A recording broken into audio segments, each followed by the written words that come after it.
6 Minute English. From bbclearningenglish.com. Hello, this is 6 Minute English from BBC Learning English. I'm Neil. And I'm Beth. What's up, Beth? You look a little sad. Well, recently I've been spending lots of time with my cat and houseplants, if you know what I mean. I'm feeling a bit lonely. It might help to know that you're not the only one feeling lonely. Loneliness has been called the modern epidemic. Although millions of us live together in towns and cities, more and more people report feeling lonely and unconnected to those they live close to. Loneliness can affect anyone. And while everyone's experience of loneliness is different, its effects can be serious. Research has shown that loneliness puts people at greater risk of many health issues, including dementia and heart disease. So, how can loneliness be fixed? In this programme, we'll be hearing about one project in the Netherlands aiming to do just that. And, as usual, we'll be learning some useful new vocabulary as well. But first, I have a question for you, Beth. Here in the UK, an organisation called the Campaign to End Loneliness has been offering advice and support since 2011. So, according to the campaign, what proportion of British adults report feeling lonely at least some of the time? Is it A, 29%, B, 39%, or C, 49%? I will guess it's 39%. OK, Beth, I'll reveal the answer later in the programme. Feeling lonely is not necessarily the same as being alone. Some people can happily spend lots of time on their own, while others may be surrounded by people but still feel disconnected. So what do we mean when we say we feel lonely? Here's Myra Anubi, presenter of BBC World Service programme People Fixing the World, explaining what loneliness means to her. It's that feeling when you crave people's company and you find it hard to connect, or maybe you just feel left out with no one to turn to. Now, feeling lonely isn't just uncomfortable. When it's experienced over time, it's been associated with health issues like a higher risk of having depression, dementia, or even heart disease. When we're lonely, we crave people's company. We want their company a lot. We might also feel left out. Unhappy because we're not included in what others are doing, and maybe we have no one to turn to, no one we can go to and ask for support and help. Someone who suffered all these feelings was Bep de Bruin.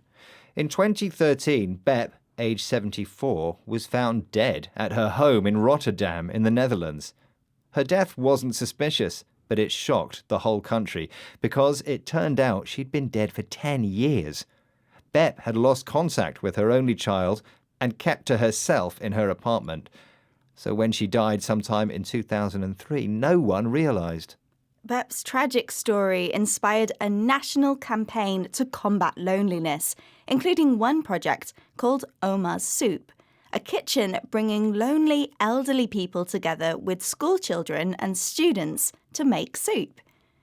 Oma means grandma in Dutch, and the project encourages young people to spend time with their grandparents' generation. Here, Claire Bates, reporter for BBC World Service programme People Fixing the World, explains how the project got started. Well, it's run by two young guys called Max Kranendijk and Martin Kanters. And now they were concerned their grandparents' generation were becoming isolated and lonely.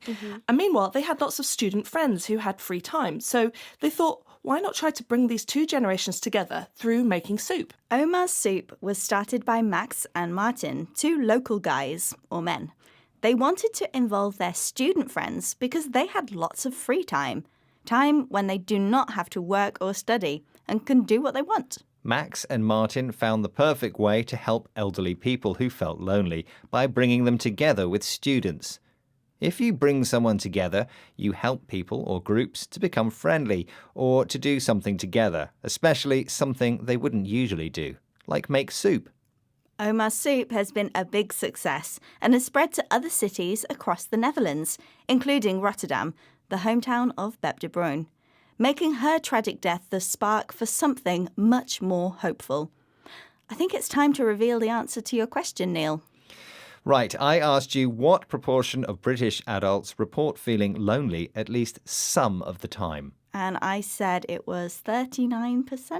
Which was the wrong answer, I'm afraid, Beth. Sadly, the correct answer's even higher.